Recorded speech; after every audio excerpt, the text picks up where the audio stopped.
संबंध में चर्चा करने के लिए, और ये आयोजन विवेकानंद लाइब्रेरी और बेंटेन बुक्स का संयुक्त आयोजन है।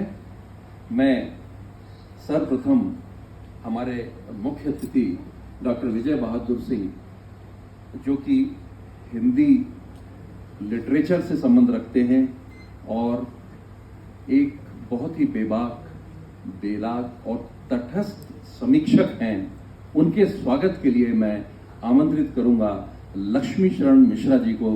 कृपया वो आएं और बुके से हमारे मुख्य अतिथि जी का स्वागत करें।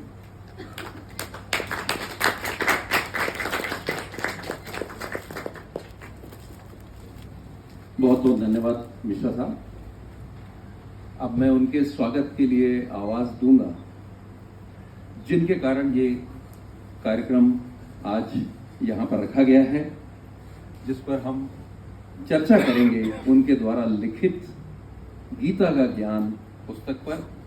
मैं डॉक्टर विजय अग्रवाल के बारे में ये बता दूं कि मूलतः आप छत्तीसगढ़ के रहने वाले हैं और शुरुआत आपने अपने करियर की जो करी थी वो कॉलेज में पढ़ाने से शुरू करा था आपने, और उसके बाद आप सिविल सर्विस में अपियर हुए और उसमें सेलेक्ट होकर विभिन्न पदों पर आपने काम किया। और महत्वपूर्ण रूप से हम ये कह सकते हैं कि लगभग 10 वर्ष का समय आपने राष्ट्रपति और उपराष्ट्रपति के निजी सचिव के रूप में आपने काम किया है। और इसके बाद हमारी युवा शक्ति के लिए आपने ये सर्विस का त्याग करके उसके बाद साहित्य, सिनेमा, लाइफ मैनेजमेंट इन विषयों पर तमाम पुस्तकें लिखकर कई वर्कशॉप देश और विदेश में आयोजित करके इस दिशा में बढ़ने का संकल्प लिया। और आपको मालूम ही होगा कि डॉक्टर विजय अग्रवाल की 2 पुस्तकें, यानी 100 में से 2 पुस्तकें, सदा सफल हनुमान और समय आपकी मुट्ठी में, ये दोनों जो है ग्लोबली जो है फेमस हुए हैं। और एक पुस्तक पर डॉक्टर अब्दुल कलाम साहब, जो हमारे राष्ट्रपति रहे, उन्होंने भी बुरी बुरी प्रशंसा की है। मैं उनके स्वागत के लिए आमंत्रित करूंगा श्री कुलदीप जी को। कृपया वो आएं और डॉक्टर विजय अग्रवाल का स्वागत।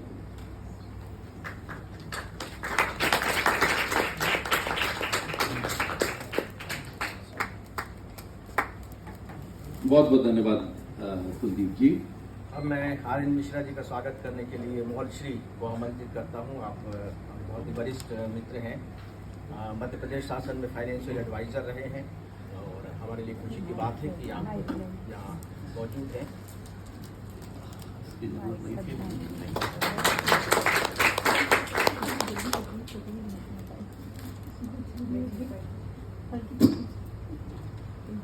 धन्यवाद मोहन श्री। ईसा पूर्व 2री शताब्दी में गीता की रचना हुई, जिसको हम श्रीमद् भागवत गीता के नाम से जानते हैं। और इसकी रचना 701 श्लोक में सूत्र रूप में की गई है। और ये सूत्रों का जो राज है वो राज आपने प्रकट किया है। यद्यपि गीता पर बहुत सारी किताबें पहले लिखी गई हैं, आपने भी पढ़ा होगा, बाल गंगाधर तिलक, देवदत्त पटनायक, डॉक्टर सर्वपल्ली राधाकृष्णन, ओशो, बहुत सारे लोगों ने गीता पर ग्रंथ लिखा है, समीक्षा करी है। लेकिन डॉक्टर विजय अग्रवाल द्वारा जो समीक्षा की गई है, जो गीता के ज्ञान पर पुस्तक लिखी गई है, मैं समझता हूँ कि एक व्यवहारिक पुस्तक है।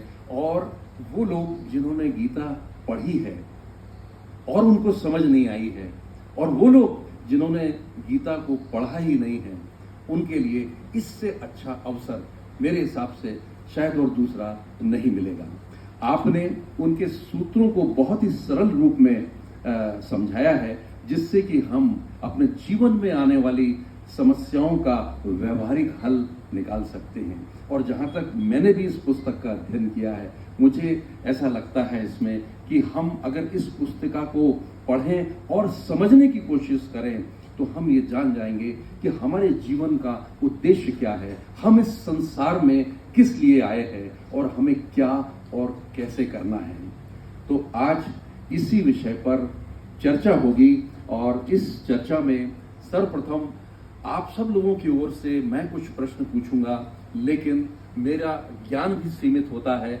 हो सकता है बहुत से प्रश्न जो है अनुत्तरित रह जाएं और मैं आपकी तरफ से पूरा रिप्रेजेंटेशन न कर पाऊं, इसलिए आप लोगों को भी बराबर इसमें मौका मिलेगा।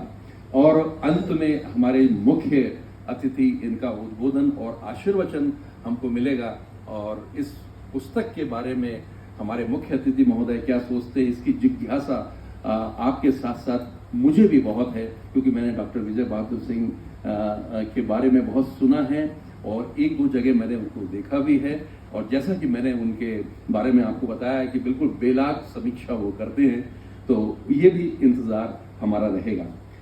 सबसे पहले डॉक्टर साहब मैं आपसे एक प्रश्न करूंगा। अब पता नहीं पहला ही प्रश्न मैं ऐसा कर रहा हूं, आपको कैसा लगेगा मैं नहीं कह सकता। मैं तो ये बोलता हूं कि इतने बड़े बड़े लेखकों ने जी गीता के बारे में इतनी अच्छी व्याख्या करी है, बड़े बड़े ग्रंथ लिखे हैं। जैसे मैंने नाम भी गिनाया था कि बाल गंगाधर तिलक हैं, ओशो हैं, देवदत्त पटनायक हैं, सर्वपल्ली राधाकृष्णन हैं। आपको ऐसा क्या लगा कि आपने इतनी साधना करके इस गीता पर पुनः एक किताब लिखी? जी जी, ये प्रश्न बिल्कुल ऐसा नहीं है कि मुझे अटपटा लगेगा। बहुत सहज और स्वाभाविक प्रश्न आपने किया है। सबसे पहले तो यहाँ जितने भी उपस्थित आप सब मेरे बहुत प्रिय श्रोता हैं, मैं आधे घंटे के लिए माफ़ी चाहूँगा। आधे घंटे के लिए माफ़ी कुछ अटपटा सा वाक्य है। समय दिया हुआ है यहाँ 4:30 बजे, लेकिन पहले से मालूम था कि ये 5 बजे हो रहा है ना। तो ये जानबूझकर की गई गुस्ताखी है, क्योंकि ये जो 4:30 बजे ये भारतीय समय है और जो 5 बजे है ये प्रकृति का समय है ना। तो हम लोग 5 बजे जो समय था उसमें हम लोग शुरू कर पा रहे हैं, लेकिन जिनको 4:30 पे आकर के प्रतीक्षा करनी पड़ी है उसके लिए मैं एकेडमी की ओर से, अपनी ओर से बहुत बहुत माफ़ी चाहूँगा। लेकिन क्या किया जाए, जब व्यवहार के स्तर पर जब काम करना होता है तो इस तरह की गुस्ताखियाँ करनी होती हैं, जिन्हें आप एक प्यारी गुस्ताखियाँ भी कह सकते हैं। अभी आपने जो प्रश्न किया है मिश्रा जी, बिल्कुल सही है कि गीता पर बहुत लिखा गया है, इतना पुराना ग्रंथ है। स्वाभाविक प्रश्न होना ही चाहिए कि मुझे लिखने की क्या जरूरत पड़ेगी, क्या मैं उनसे ज्यादा विद्वान हूँ या कि उनको मैं निरस्त कर रहा हूँ। बहुत सीधी सी और एक बहुत ही सरल सी बात है जो मेरा उद्देश्य रहा है। मैंने पढ़ने की समझने की कोशिश की, जैसे गंगाधर तिलक जी के उन्होंने जो गीता लिखी मेरी समझ में नहीं आई। ये मेरी अपनी सीमा हो सकती है और है भी सच बात है। राधाकृष्णन जी ने जो किताबें लिखी उनसे तो थोड़ी सी सहज है, लेकिन वो भी मेरे पल्ले उस तरीके से नहीं पढ़ी। और भी मैंने जो किताबें थी, बहुत सी किताबें मैंने पढ़ी, लेकिन अपनी सीमाओं में मैं उसे नहीं समझ सका। और मैं अपनी सीमाओं को कहीं ना कहीं आप सबकी सीमाओं के साथ जोड़ करके देखता हूँ, क्योंकि मुझे लगता था कि अगर मैं नहीं समझ पा रहा हूँ तो शायद आप भी मेरी ही श्रेणी में होंगे जिन्हें गीता को समझने में थोड़ी सी मुश्किल हो सकती है। पहला रीजन तो मुझे लगा कि ये कितना बड़ा ग्रंथ जो भारत में जिसकी रचना हुई है और जो जीवन के बारे में इतने बहुत ही महत्वपूर्ण तथ्य हमारे सामने जो पुस्तक रखती है, जो ग्रंथ रखती है, उसे लोगों को समझना चाहिए। क्योंकि गीता पर जो बात की गई है